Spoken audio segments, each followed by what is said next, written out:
Él tenía una voz aflautada, no era una voz fuerte, nunca lo oí gritar.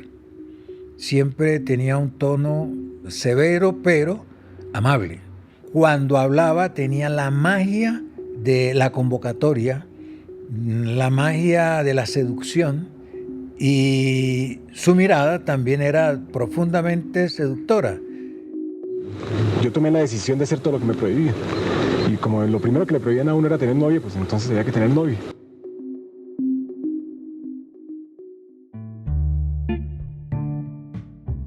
Bienvenidos y bienvenidas a El último comandante, una miniserie de un periódico de ayer sobre el asesinato de Carlos Pizarro.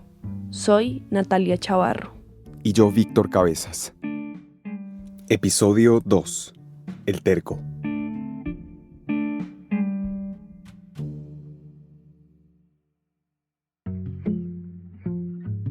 Carlos Pizarro nació terco. Cuando sus hermanos Eduardo y Juan Antonio entraron a estudiar a un colegio privado en Cartagena, se enfureció, pues no le gustaba que lo dejaran solo en la casa. Con apenas año y medio de vida, puso en marcha su primer acto de rebeldía. Armó tal pataleta que a su madre, Margot, no le quedó más remedio que hablar con la rectora para que lo dejara ir al colegio con ellos. Así lo narra Juan Antonio Pizarro León Gómez, el hermano mayor de Carlos. No me lo aguanto sin sus hermanos, lo voy a mandar al colegio, que en esa época era muy raro, y ella lo mandó al colegio. Tras su berrinche triunfal, Carlos pasó largas jornadas escolares debajo de un árbol de tronco fuerte que le sirvió de nodriza en los primeros años de la década de los 50. La gente decía que después solamente dormía así, bajo un almendro, que es un árbol muy común en Cartagena, y que por eso lo llamaron el niño del almendro. Un año y medio antes, el 6 de junio de 1951, había nacido en Cartagena. Hijo de un almirante de la Armada Nacional y de una mujer adinerada de familia de militares, Carlos Pizarro llegó a un entorno doméstico que se caracterizaba por sus paradojas políticas. Su madre era una liberal convencida y su padre era un conservador de cuna, pero de espíritu tolerante. A modo de ejemplo, cuando el gobierno dictatorial del general Rojas Pinilla le ordenó que despidiera a 3 oficiales por ser liberales, este se opuso tajantemente. Consideraba que la afiliación política no era razón suficiente para remover a alguien de su cargo. Él era de estirpe conservadora, pero era un hombre muy abierto, ¿sí? La realidad es que a mí me sigue asombrando mucho el respeto de mis papás por las posiciones de sus hijos. Cuando Carlos tenía 8 años, la familia se mudó a Cali y él ingresó junto a sus hermanos al Colegio Berchmans, un colegio católico al que asistían los hombres de la élite vallecaucana. En ese ambiente religioso, Carlos pasó la primera parte de su niñez y adolescencia, y cuando tenía cerca de 13 años, sintió el llamado divino e intentó convencer a su familia de que tenía vocación de cura. Lo cual siempre en la familia lo pusimos en duda.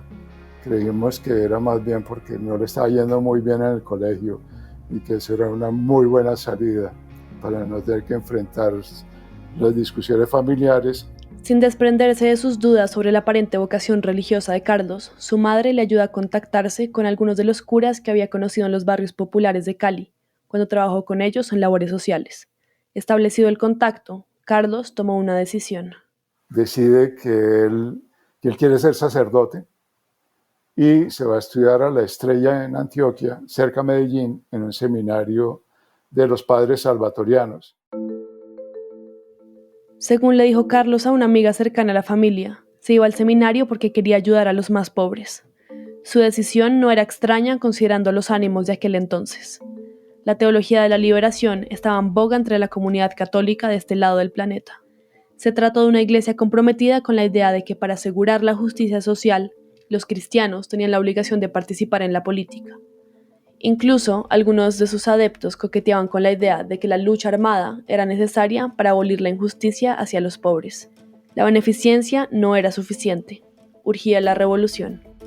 En el seminario, en La Estrella, de la mano de los padres salvatorianos, Carlos fue alimentado por esta ideología. Sin embargo, como aprendiz de cura, Fue más bien rebelde y cometió varios pecados contra la castidad. Se dedicaba a hacerle cumplidos a las muchachas del pueblo que se le acercaban e incluso llegó a tener por esa época una novia. Este es él mismo contándolo en una entrevista años después. Yo tomé la decisión de hacer todo lo que me prohibían. Y como lo primero que le prohibían a uno era tener novia, pues entonces había que tener novia.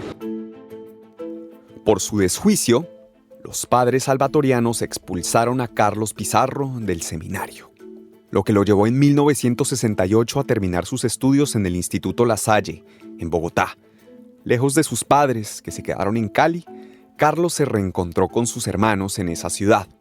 Juntos iniciaron una carrera universitaria en una época de altísima convulsión social. Recuerden, corría el año 68. En París, los estudiantes salían a rechazar las políticas capitalistas del gobierno. That night, the Latin Quarter of Paris became a battleground. En Tlatelolco, México, la fuerza policial asesinaba y torturaba a cientos de ellos que salían a manifestarse en contra de la represión. Pueden masacrar a los estudiantes, pero nunca podrán doblegarnos. El movimiento antirracista en Estados Unidos tomaba fuerza, y tan solo unos años antes, Cuba había logrado la revolución.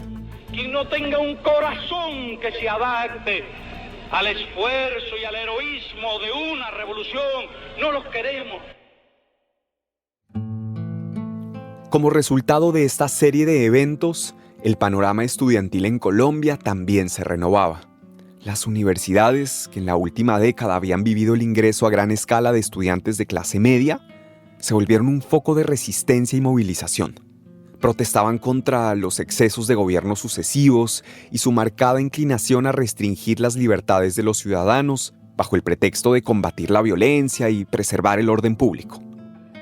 En Colombia, además, estaba instaurado el Frente Nacional, un acuerdo político entre los jefes liberales y conservadores para turnarse la presidencia. Fue una medida para apaciguar la violencia en los campos entre liberales y conservadores, pero que trajo como consecuencia la exclusión de otras alternativas políticas por fuera de los partidos hegemónicos. Eduardo Pizarro, el otro hermano de Carlos, quien por entonces estudiaba Derecho, describe así la tormenta social. Es la época de la muerte del padre Camilo Torres Restrepo, del Che Guevara, de la guerra de Vietnam. Es la época en la cual obviamente la lucha armada era muy atractiva para los jóvenes radicales de la época. Toda esa convulsión social se coló en los salones de clase y llegó ruidosamente a las aulas universitarias, incluso a las universidades privadas como la Javeriana, a la que asistían los hermanos Pizarro, incluido Carlos, que se matriculó a la carrera de Derecho en el convulso año 68. Aunque ésta se caracterizaba por sus principios católicos y una marcada línea conservadora, en la Javeriana los Pizarro se codearon con algunos estudiantes de izquierda. Con ellos, asistían a asambleas y manifestaciones estudiantiles en las que se debatía el devenir del país. Sin embargo, había quienes sentían que los Pizarro desentonaban en estos circuitos estudiantiles. Uno de ellos fue Eduardo Umaña Mendoza, estudiante de Derecho en la Universidad Nacional, quien más tarde se convertiría en un respetado defensor de los derechos humanos. En un congreso de universitarios al que asistió Juan Antonio, se le acercó y le dijo que hacía una Garcés Lloreda, un Pérez Cabrera y unos Pizarro León Gómez en este sitio, cuando nosotros lo que debíamos estar era tomándonos unos whiskies en el Country Club de Bogotá. Aunque tildados de oligarcas por sus compañeros, los tres hermanos continuaron con su militancia de izquierda. Por ese entonces empezaron a escribir un periódico que por pura casualidad se llamaba El Pizarrón. Desde esta tribuna estudiantil proponían reformar la universidad y convertirla en un laboratorio de ideas. Fue por el año 70 que Carlos tuvo su bautismo revolucionario. Ingresó a la Juventud Comunista, a la JUCO, una organización asociada al Partido Comunista. Allí desempeñó un papel de mucha intensidad. En las reuniones estudiantiles solía enfrentarse por horas con otras facciones de izquierda como los moiristas del Movimiento Obrero Independiente Revolucionario o los seguidores acérrimos de Trotsky. Mientras militaba en la JUCO, organizó junto con sus hermanos la primera protesta en la Javeriana, lo que provocó un arrebato de furia en las directivas de la universidad. El padre Giraldo, que era el decano de Derecho de la Javeriana, le manda una carta a mi papá donde le dice Creo que sus hijos, Juan Antonio, Eduardo y Carlos, no están muy contentos en la Javeriana. Les sugiero que les busque otra universidad. Eduardo y Carlos siguieron el consejo del decano y eligieron una universidad pública, la Universidad Nacional. Allí continuaron su militancia y se incorporaron a una célula de la JUCO, llamada la Bertolt Brecht. Mientras tanto, el apartamento que compartían los tres hermanos en la calle 74 con carrera tercera, en el barrio Rosales, se convirtió en un sitio de álgidas discusiones estudiantiles. En ocasiones, leían y comentaban El Capital de Marx. A esas tertulias también asistían con frecuencia profesores invitados, y para imitar el decorado de un salón de clase pintaron una pared de verde que empezó a hacer las veces de una pizarra. En esas reuniones crecía a ritmo vertiginoso el entusiasmo revolucionario, pero aún no había alcanzado su punto de combustión. Lo haría tan solo en 1970, cuando el general Rojas Pinilla, quien 17 años antes había derrocado a los conservadores mediante un golpe militar, intentó regresar al poder democráticamente por medio de la Alianza Nacional Popular. La ANAPO, como se la conocía, proponía la unión de las bases conservadoras y liberales en contra del pacto de élites que había dado origen al Frente Nacional. En la jornada electoral del 19 de abril, cuando comenzó el escrutinio, Rojas Pinilla llevaba la delantera en el conteo de votos frente a su contrincante conservador, Misael Pastrana. Sin embargo, el gobierno prohibió súbitamente la emisión de los boletines radiales bajo el argumento de que no eran oficiales, lo cual coincidió con un cambio drástico en la tendencia electoral. En el tercer boletín, Rojas llevaba una ventaja de más de 20.000 votos, pero en la mañana del 20 de abril, Pastrana, de manera inexplicable para muchos, había ganado la presidencia por una ventaja de algo más de 66.000 votos.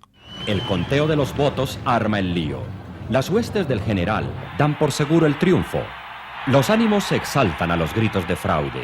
El rojaspinillismo amenaza con marchar sobre Bogotá.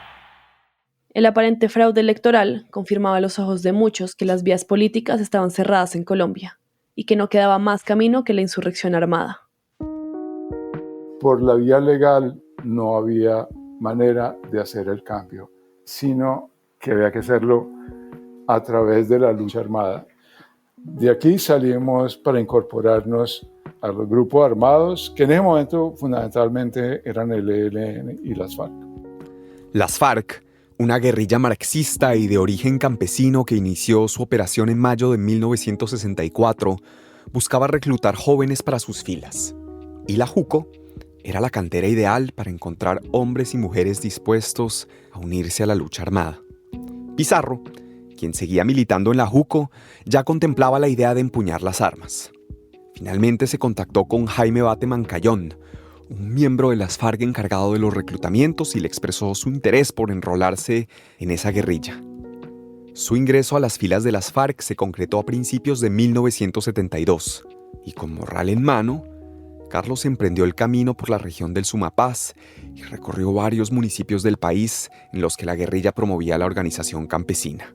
Pizarro también participó en tomas guerrilleras, como la del municipio de Colombia en el departamento del Huila.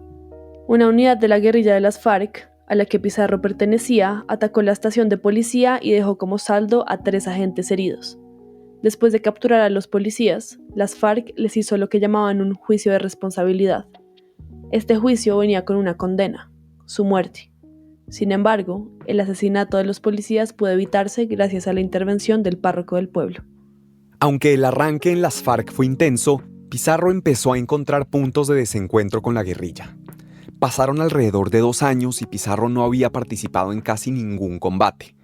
Le hacía falta el vértigo de la batalla, pero también comenzaba a cuestionar, junto con otros miembros, los triunfos que había logrado la guerrilla hasta ahora, así como su filosofía marxista-leninista. En últimas, esos desacuerdos llevaron a que uno de sus colegas fuera fusilado. Pizarro, enterado de que sería el próximo en enfrentar un consejo de guerra, decidió emprender su vida. El 11 de septiembre de 1973 dejó una nota en su almohada que decía: ahora vuelvo, pero se fue a Neiva y de Neiva llegó a Bogotá. En Bogotá, Pizarro se reunió con otros exguerrilleros desencantados de las FARC y con los militantes más radicales de la NAPU, que después del fraude de las elecciones de 1970 le coqueteaban a la idea de alzarse en armas. Con ellos se gestaba el proyecto de un movimiento armado que trabajaría dentro de la NAPU, pero que mantendría su independencia de las demás facciones y directivas de la alianza. La primera conferencia del movimiento fue en Cali. Allí se reunió la cúpula bajo la cabeza de Jaime Bateman Cayón, un costeño carismático que se había desencantado de las filas de las FARC y que se había puesto al frente del recién creado movimiento. También estaba allí un hombre llamado Álvaro Fayad, a quien más tarde se le ocurrió que el movimiento se debía llamar Movimiento 19 de Abril, fecha del fraude de las elecciones de 1970. Y estaba, claro, Pizarro, quien fue designado como el quinto al mando de la naciente guerrilla. Aquí de nuevo, su hermano Eduardo. El M-19 nace en ruptura con las FARC y muy ligado en alguna forma al fraude electoral de 1970. Y por otra parte, el M-19 se plantea no como una guerrilla que busca instaurar un régimen comunista, sino como una guerrilla que busca profundizar la democracia en un país donde el bipartidismo liberal conservador tenía la hegemonía absoluta. Desde el principio, los actos del M-19 fueron intrépidos y extravagantes. En enero de 1974, los fundadores fijaron su carácter con unos peculiares anuncios en los periódicos que decían: falta de energía, inactividad, espere. Contra gusanos y parásitos, espere. Decaimiento, falta de memoria, espere. M-19. La periodista Patricia Lara Salive, quien ha escrito varios libros sobre la historia del M-19, recuerda los primeros pasos de esa guerrilla. Hacían acciones de propaganda armada, se llevaban el camión a los barrios del sur y repartían la leche entre la población pobre. O asaltaban una juguetería y le llevaban juguetes a los niños de los barrios. Interrumpían la emisión de televisión en el horario AAA de la telenovela más vista y emitían no sé cuánto tiempo, 2, 5 minutos. Eran acciones muy imaginativas. De esas primeras acciones, más bien traviesas, el M pasó a la ejecución de operaciones más ambiciosas. Una de ellas consistió en el robo masivo de unas armas del ejército almacenadas en un depósito del Cantón Norte en Bogotá. El 30 de diciembre de 1978, un grupo de guerrilleros atravesó un túnel que habían cavado por meses desde una casa que tenían arrendada al frente de las instalaciones del ejército. Una vez dentro, robaron una a una 5.000 armas del ejército colombiano. Como reacción a la acción más intrépida que hasta ese momento habían cometido, las fuerzas militares desataron una feroz cacería tras los guerrilleros del M. Las casas de cientos de militantes y parientes de militantes fueron allanadas, entre ellas las de Pizarro, sus padres y otras 6 más de familiares cercanos. Pizarro debió refugiarse en la clandestinidad. Esa acción generó una represión brutal. Se llegó a un punto en que capturaban a todo el mundo, les parecía sospechoso, y si alguien tenía en la casa el libro, la novela del túnel de Sábato, era sospechoso y se lo llevaban a las caballerizas y los torturaban. En una carta enviada a su pareja Miriam Rodríguez mientras estaba fugitivo, Pizarro escribió: «Puta la vida, compadre, de aquel guerrero que en tierra extraña le anuncian que su comarca ha sido arrasada. Que tiemblen quienes hoy torturan a la más bella juventud de América». En otra, le escribía a sus padres que aunque estuviera equivocado y los hubiese hecho sufrir, podían tener la certeza de que nunca los haría avergonzar. Tras permanecer escondido por unos meses, el 14 de septiembre de 1979 fue arrestado en medio de un combate contra el ejército en Santander. Tras sufrir torturas a manos de los militares, lo enviaron a la cárcel de La Picota en Bogotá. Privado de su libertad, se reencontró con muchos de los compañeros que habían caído presos tras la embestida del ejército luego del robo en el Cantón. Mientras estuvo preso, los militares organizaron un consejo verbal de guerra en las instalaciones de La Picota. Este tenía como propósito juzgar, de forma expedita, a 219 miembros del M-19. El tribunal los juzgaba por delitos asociados a su actividad guerrillera, entre los cuales estaban el robo de armas del Cantón Norte, secuestros, asesinatos, tomas de vehículos y oficinas. Mientras varios militantes estaban siendo juzgados, al menos 640 habían sido detenidos en los últimos meses. El EM estaba en aquel momento mermado, pero sus militantes aún preservaban su espíritu político. Cuando se encontraron ante el estrado, se unieron para gritar ante las cámaras de los periodistas consignas políticas en apoyo al movimiento. Carlos Pizarro llevaba la batuta. Aquí se escucha su voz.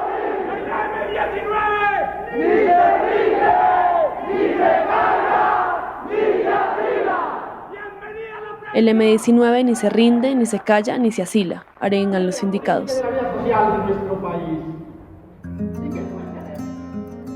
Con el Consejo de Guerra todavía sesionando, Pizarro se enteró de que su padre estaba gravemente enfermo. Por esa circunstancia, decidió dirigirle una carta abierta al público. En ella escribía: «Hoy te expreso, no sin orgullo, que me enaltece ser preso político y combatiente del M-19. El M-19 está dispuesto, y lo ha demostrado, a ser parte del torrente nacional y cree posible derrotar a la minoría oligárquica, civil y militar que rompe los más antiguos valores nacionales y acapara la riqueza patria». Esa fue la última carta que recibió el almirante antes de morir mientras su hijo se encontraba tras las rejas. El 27 de mayo de 1982, Carlos fue condenado a 26 años de prisión por los cargos de rebelión con jurisdicción y mando político-militar, robo a mano armada, robo de armas del Cantón Norte y 3 secuestros. Pero la condena le duró poco, pues el 4 de diciembre de 1982, Belisario Betancur, entonces presidente de Colombia, firmó una ley de amnistía. Por medio de esta norma, se le otorgaba un perdón gubernamental a aquellos presos que hubieran cometido delitos políticos como la rebelión armada. El único requisito para recibir el beneficio era deponer las armas. En libertad, Pizarro viajó a Cuba con la intención de recibir entrenamiento militar. El curso político-militar lo dictaban los oficiales cubanos en la provincia de Pinar del Río. Ellos se encargaron de entrenar a los guerrilleros del M-19.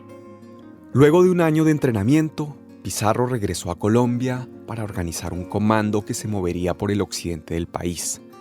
Con todo, una serie de calamidades sufridas por el M-19 obligarían a Pizarro a dar un paso al frente y asumir un rol más destacado dentro de la organización. Sobre esto, les hablaremos después de la pausa.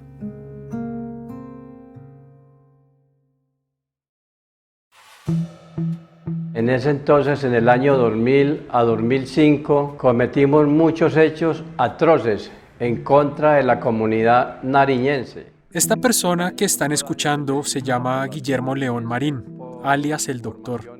Hizo parte del bloque Libertadores del Sur de las Autodefensas Unidas de Colombia.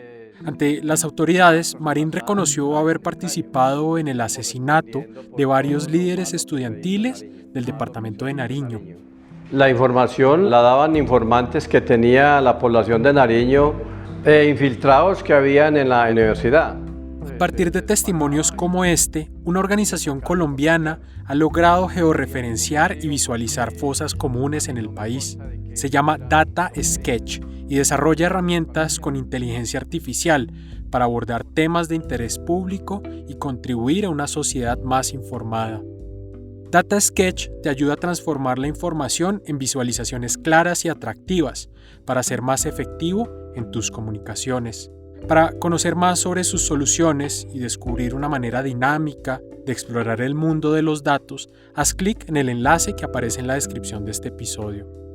Gracias a Data Sketch por apostarle a mantener la historia viva y la información vigente. Con Data Sketch, el experto en datos eres tú.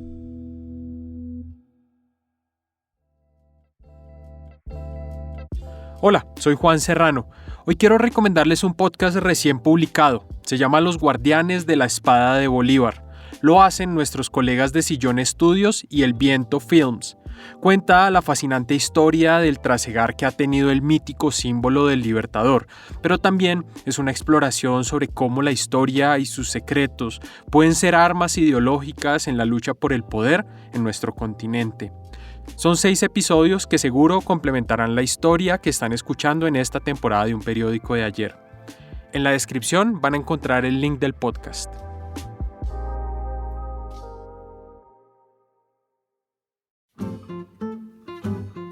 Tico Pineda es un sobrenombre que llaman en la costa, un nickname, de Héctor Elías Pineda Salazar, un capricorniano nacido en Barranquilla. La voz que escuchan es la de Tico Pineda, un hombre que a los 27 años conoció muy de cerca a Carlos Pizarro. Después de estudiar arquitectura en la Universidad del Atlántico, Tico trabajó como jefe de servicios generales en la cervecería Águila en Barranquilla. Era un empleado de la cervecería como cualquier otro, pero el trabajo lo compaginaba con una estrecha relación con militantes del M-19, entre ellos un hombre llamado Alfonso Yaqui. Samario, de un verbo fluido, como todos los curramberos, salsero, rebelde. Por razón de su amistad, en agosto de 1984, Tico recibió una petición inusual por parte de su amigo. En una llamada desde Cali, Yaqui le pedía ropa y algo de dinero, pues acababa de regresar de la toma de Jumbo, una acción guerrillera en la que el M-19 incendió la alcaldía y liberó 60 presos como retaliación por el asesinato de uno de los líderes del movimiento. El mismo día en que recibió la llamada, Tico tomó un vuelo hacia Cali. Se encontró con Yaqui en un hotel y le entregó la ropa y el dinero. En celebración por su encuentro, se tomaron unos tragos y en medio de la algarabía, Yaqui le pidió a Tico un nuevo favor. Le dijo que buscara gente del M-19 y que les diera el mensaje de realizar una acción político-militar cuyo propósito fuera presionar al gobierno para iniciar diálogos de paz en Barranquilla. Así hizo Tico a su regreso a Barranquilla, y días después se enteró de que una célula del M había secuestrado a un concejal. La situación no le dejó otro remedio al entonces gobernador Fuad Char que citar de urgencia en su despacho a los integrantes del M-19. Se presentaron los del M-19 en mi casa y me dijeron, nosotros no podemos ir a atender la cita que ha puesto el señor gobernador. Te pedimos a ti, Tico, que cumplas esa cita. Y me dijeron, no te preocupes, disfrázate. Me sonó la idea. Y me disfracé de un personaje que se llamó Federico Pinillos, que era simplemente teñirme el pelo. Tenía negro, pues teñirlo de mono. Me quité el bigote y aparentemente, cuando me miré al espejo, no era yo. Era Federico Pinillos, y con ese disfraz me fui a cumplirle al día siguiente temprano, tal cual como lo pidió el señor gobernador, la cita. En la cita, que contó con la presencia de algunos periodistas, Tico le pidió al gobernador Char que se instalaran diálogos de paz con la participación de empresarios, sindicatos y la sociedad civil. De regreso en su casa se quitó el disfraz y se volvió a teñir el pelo de negro. Pensó que de esa manera quedaba sepultada la corta existencia de Federico Pinillos, pero estaba equivocado. La sorpresa fue al día siguiente con una llamada de mi señora madre con la siguiente frase: animal de los diablos, tú te volviste loco. Y le dije, ¿y por qué, mamá? Me dijo, ¿ya viste el periódico? Pues primera plana estaba la foto de Federico Pinillos y a partir de ahí pues comenzó una especie de angustia, de búsqueda. La inquietud de Tico desembocó en la decisión irrevocable de renunciar a la cervecería Águila y enrolarse al M-19. Estaba por encima de los 27 años, ya a la edad en que uno ha vivido lo que hay que vivir y se sale de la guerra. No, a mí me dio por meterme a la guerra ya cucho. En su siguiente misión como miembro del M-19 se encontraría con Carlos Pizarro. La tarea consistía en llevarle una razón sobre una operación guerrillera que se estaba gestando. Llegar hasta el lugar donde estaba Pizarro implicaba una exigente travesía, para lo cual primero debía viajar al municipio de Florida, en el Valle del Cauca. Y me dijeron, aquí lo van a recoger para que se encuentre con el comandante Pizarro. Una semana después, lo recogió un delegado del M-19. Él sería el encargado de acompañar a Tico monte arriba hasta el lugar donde estaba Pizarro. Tras una caminata extenuante, llegó a El Palmar, un pequeño corregimiento en el Valle del Cauca. Allí durmió profundamente en un cambuche preparado por los guerrilleros. Al día siguiente me desperté, una neblina bastante espesa, frío tenaz, pero rico, un lodazal debajo de un cobertizo que parecía una cocina, y ahí apareció Carlos Pizarro pude verlo ya entonces, y su pelo ensortijado, su barba montaraz, con un protector de cabeza de pasamontaña, totalmente vestido de verde oliva, con un galil terciado, y me saludó: ¿qué hubo, Tico? Como si nos conociéramos toda la vida. De esa primera noche en el monte, Tico entró a formar parte del brazo de comunicaciones de esa guerrilla. Pizarro le facilitó una grabadora, una máquina de escribir y una cámara fotográfica en la que, a partir de ese día, registraría las acciones militares de su frente. La amistad entre Tico y Pizarro empezó poco a poco a volverse entrañable. Y entonces comenzó una relación que yo la califico sin mentir, una especie de estafeta ilustrado de Carlos. Tanta cercanía con Pizarro llevó a que Tico aprendiera de memoria sus gestos, sus ademanes y sus costumbres de mando. Él tenía una voz aflautada, no era una voz fuerte, y en la formación, en el día a día de la tropa, nunca lo oí gritar. Siempre tenía un tono severo, pero amable. Cuando hablaba tenía la magia de la convocatoria, la magia de la seducción, y su mirada también era profundamente seductora. Entonces Carlos era como una especie de ángel o de santo terrenal. Irradiaba magnetismo. Aquí no hay una sociedad de hombres libres, aquí es una sociedad de hombres subordinados. Cuando hablamos de una democracia incluyente estamos hablando de eso. Una democracia incluyente que sí tiene un centro de gravedad, que es la perspectiva de la nación siempre al frente. Y una enorme flexibilidad para combinar las diferentes formas de organización e incluirlas dentro de la sociedad. Reflexiones como esta eran las que Tico le escuchaba a Pizarro cada día arriba y abajo de la cordillera. Cordillera que se había convertido por ese tiempo en su santuario y refugio. Estando allí, llegó a amar tanto la naturaleza que su madre pensó que jamás volvería a verlo. Viene parte de la locura alucinante en la que se transforma uno en la guerra. Comencé a sentir el olor de las plantas, comencé a sentir el volar de las mariposas, comencé a ver el color de las flores en una dimensión que nunca las había visto, y comencé a escuchar el murmullo de las palabras de las quebradas y del agua. Durante el tiempo que Tico estuvo bajo el mando de Pizarro, vivió de cerca el fragor bélico. Tomó fotografías de las operaciones militares del M, escribió notas de prensa e incluso custodió prisioneros de guerra. También vivieron juntos un primer acuerdo de paz con el gobierno de Belisario Betancur. En este se pactó el cese bilateral del fuego y la salida del conflicto armado interno. Sin embargo, el gobierno fue veloz en su incumplimiento. El mismo día de la firma de los acuerdos, Pizarro recibió disparos del ejército en una de sus manos luego de ser detenido por un retén militar. Y luego de los acuerdos, el ejército había asediado por 30 días unos campamentos de paz que había instalado el M-19 en Yarumales, Cauca.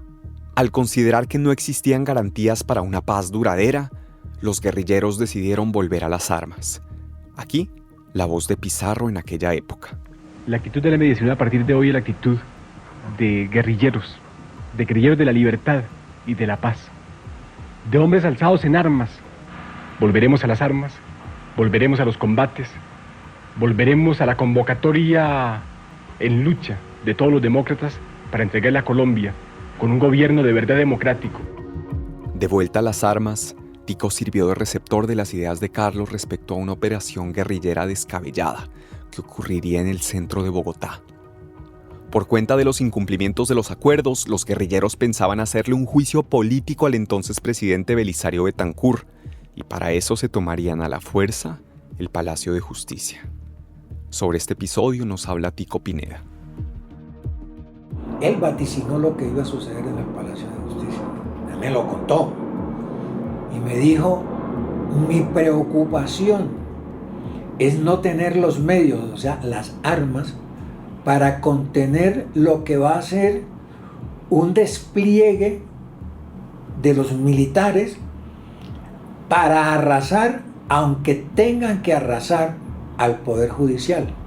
Es más, la vida de los magistrados depende de la capacidad que tengamos para defender el Palacio de Justicia. Así sucedió. Un grupo de 25 guerrilleros se tomó el Palacio de Justicia en el centro de Bogotá. El ejército rodeó el palacio con tanquetas y arremetieron contra funcionarios, personal de la cafetería y magistrados. El saldo de la toma del palacio fueron 94 muertos y 11 desaparecidos entre civiles, magistrados y guerrilleros. Después de la toma del palacio, el M-19 perdió el altísimo apoyo popular que había ganado hasta ese momento. A lo largo del camino también se perdieron muchas vidas de los altos comandantes del M. En abril de 1983 había muerto en un accidente aéreo el jefe máximo de la guerrilla, Jaime Bate Mancayón. En agosto de 1984, otro dirigente, Carlos Toledo Plata, había sido asesinado por el grupo paramilitar MAS, o Muerte a Secuestradores. Iván Marín Ospina, otro de los dirigentes, cayó en combate junto a su hijo en agosto del 85, y en marzo de 1986 fue asesinado por un comando de la policía, Álvaro Fayad. Frente a esa realidad, Pizarro debió asumir la comandancia de un M-19 mermado y triste. Sus planes estaban más guiados a acabar de una vez por todas el combate que a seguir en la lucha armada. Por eso, en mayo de 1987, el M-19 emitió un comunicado proponiendo un diálogo nacional con el gobierno de Virgilio Barco. El M se comprometía a retirar sus tropas en el suroeste del país si el ejército también lo hacía.